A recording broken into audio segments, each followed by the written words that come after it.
चाचा जी ने आज बड़ी पूजा की। हाल ही में 4 धाम यात्रा से चाचा चाची आए थे। चाचा चाची के साथ दिल्ली जाते समय चाचा के दोनों बेटे, उनकी पत्नियां, सबसे बड़ी के 3 बच्चे और छोटी के 2, उनकी एक बेटी और दामाद भी थे और बेटी को एक बेटी और एक बेटा भी था। चाचा ने सबके लिए प्लेन ट्रिप का आयोजन किया था। दिल्ली, चंडीगढ़ आदि के आसपास के कुछ हिस्सों में 3 दिनों तक यात्रा की और बाकी सभी हवाई जहाज से वापस आ गए। हालांकि चाचा चाची आगे निकल गए। कई सालों से चाची चाहती थी कि कम से कम एक बार तीर्थ यात्रा पर जाएं। बेचारी चाची ने जीवन भर केवल मेहनत की थी। जब उनकी शादी हुई तो वह जॉइंट फैमिली वाले घर में आई। इसके अलावा घर में बड़ी बहू होने के कारण घर में 2 देवर और 3 ननद की शादी प्रसव सब चाची ने की। चाचा की सरकारी नौकरी थी, लेकिन एक साधारण लिपिक की। उस समय तनख्वाह बहुत कम थी, इसलिए उन्हें हर समय कड़ी मेहनत करनी पड़ती थी। लेकिन कभी चाची ने शिकायत नहीं की। उन सभी की शादी हो जाने के बाद उनमें से हर एक को एक अलग दुनिया मिल गई और चाचा चाची के एहसान को भूल गए। इसके अलावा उनकी अपनी दुनिया भी फल फूल रही थी। तब खर्चा इतना था कि घूमने की तो बात ही दूर की।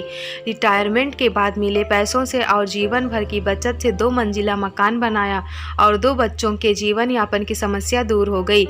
बड़े के पास काफ़ी अच्छी नौकरी थी, लेकिन छोटे का ध्यान चंचल था और वह ज़्यादा देर तक कहीं टिका नहीं। अंत में उसके चाचा ने उसे दुकान लगाने के लिए पैसे दिए। लड़कियों के लिए एक अच्छा घर देखने के बाद सब कुछ ठीक हो जाता है। हाल ही में यह पता चला कि गांव के पास उनके खेत को बांध दिया जाएगा और उन्हें सरकार से मुआवजे के रूप में पैसा मिला। अब चाचा जी ने खेती के साथ साथ गाँव के पास जाकर भी बेच दिया, इसलिए उन्हें अच्छी खासी रकम मिल गई। मिली रकम को जमीन या रियल एस्टेट में दोबारा निवेश करने पर टैक्स में छूट मिलती है और पैसा सुरक्षित रहता है। तो क्या हमें खेत की ज़मीन खरीदनी चाहिए? घर में रोज़ घर को लेकर चर्चा होती रही। मुलाकातें होने लगी। दलाल का आना जाना बढ़ गया। चाचा जी को तो समझ में नहीं आ रहा था कि क्या करें। इसी समय चाची ने कहा कि वह 4 धाम यात्रा पर जाना चाहती हैं, इसलिए भले ही यह यात्रा निकाली गई। चाचा ने कम से कम 3 दिनों तक सभी को खुश किया और फिर आगे बढ़ गए। लेकिन जब तक वह वहाँ थे, बहन और भाई की दैनिक सलाह जारी रही। सबको डर था कि अब चाचा चाची न जाने कितना खर्च कर देंगे, हमारे लिए कुछ रखेंगे भी या नहीं। हमारा भी अधिकार है। जब तीनों बच्चों के माता पिता का फ़ोन आया तो आप जब वापस आए तो वह यही सुझाव देंगे कि हम यह फ्लैट खरीद लें या खेती बाड़ी आदि देखें। 17 से 18 दिनों के बाद चाचा चाची वापस आए और गंगा पूजा का कार्यक्रम तय किया। रात को खाने के लिए 100 से 150 लोगों को आमंत्रित किया गया था। तीनों लड़कों को यह बिल्कुल पसंद नहीं था, लेकिन वह सबके सामने बहुत खुशमिजाज होने का दिखावा कर रहे थे। दावत और पूजा अच्छी तरह से हो गई और सभी अपने अपने घर चले गए। घर में केवल तीनों बेटों का परिवार था और सभी तोहफे देख कर रहे थे। वास्तव में वह असमंजस में थे कि पैसों के विषय पर कैसे चर्चा की जाए। अंत में छोटे लड़के ने एक बार कहा, पापा, मेरे दोस्त ने अभी एक फ्लैट खरीदा है। जैसे कि निर्माण चल रहा है, अभी कीमत कम है।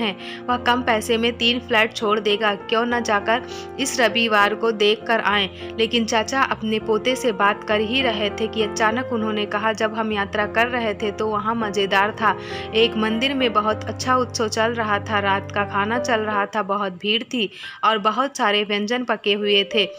उसी वक्त मंदिर पर भजनों और श्रद्धालुओं ने नृत्य किया। मैं धीरे धीरे यहाँ सोचकर मंदिर के दर्शन मिले या नहीं, लेकिन कमरा बिल्कुल खाली था। हर कोई बाहर था और भगवान और मैं कमरे में अकेले थे और देवता मुझसे बोलने लगे। उतने में बड़ा बेटा गुस्से से बोला, पापा, राजू जो कह रहा क्या आप सुन रहे हो? लेकिन पापा ने इस बात को पूरी तरह से अनसुना कर दिया और बात करते रहे।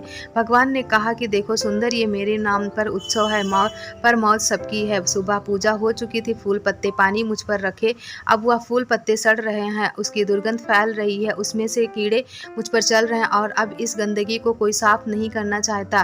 5 से 6 बार आरती कर दी गई, लेकिन अब साउंड प्रोजेक्टर से भरपूर संगीत और कर्कश गाने बज रहे हैं। सब खाने पीने में लगे हैं, लेकिन मुझे भोग लगाना भूल गए। जैसे ही चाचा जी कुछ और कहने वाले थे, उतने में उनकी बेटी मिष्टी गुस्से में बोली, क्या फालतू की बातें कर रहे हो पापा? आप व्यस्त नहीं हैं यूँ, लेकिन हम इतने काम में इतने व्यस्त होते हुए भी आपके लिए ही आए हैं और आपकी ये क्या बकवास चल रही है। हालाँकि इस बार चाचा जी बोले, फालतू में बकवास नहीं कर रहा हूँ, जो कुछ भी कह रहा हूँ मैं आपको सच कह रहा हूँ। आप हमारे लिए नहीं बल्कि सिर्फ़ पैसों की सेवा करने आए हैं। जब हम यात्रा कर रहे थे तो हर कोई मुझे अलग-अलग योजनाएँ बता रहा था, लेकिन आप में से एक ने भी हमारे स्वास्थ्य के बारे में नहीं पूछा। हम क्या खा रहे हैं, कहाँ जा रहे हैं और हम कहाँ रह रहे हैं, आपने पूछताछ भी नहीं की। हमने तो जीवन भर मेहनत करके 4 पैसे कमाए और आपने जीवन को बेहतर बनाने की पूरी कोशिश की। हमारा कर्तव्य था, लेकिन हम अपनी ज़िंदगी जी नहीं पाए। खुशी भी कभी महसूस नहीं हुई।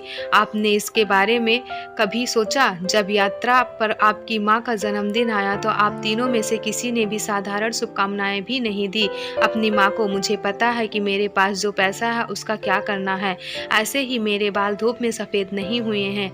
मैंने 3 फ्लैट में पैसा लगाया है और बाकी के पैसे पोते के नाम फिक्स डिपॉजिट्स में रखे हुए हैं। उन्हें वह पैसे उनकी शादी में मिल जाएंगे, लेकिन तीनों फ्लैट मेरे और तुम्हारी माँ के नाम पर रहेंगे। मैं तीनों घर किराए पर दूंगा, लेकिन मैं घर का किराया तुम्हारी माँ के हाथों में दूंगा। हम इसका अधिकतम लाभ उठाएंगे। घूमने के लिए और तुम्हारी माँ खर्च करना चाहेगी तो वह करेगी, लेकिन तीनों फ्लैट आपको हम दोनों की मौत के बाद ही मिलेंगे। हमने जीवन भर मेहनत करके कमाया है और आपको भी मेहनत से कमाना चाहिए, तब आपको पैसे की सही कीमत पता चलेगी। सचमुच आज घर पर देवता भी बातें करने लगे थे। मंदिर के भगवान को साज सजावट और दिखावा नहीं चाहिए, उन्हें मन से भक्ति चाहिए और घर में देवताओं को चाहिए थोड़ा सा प्यार।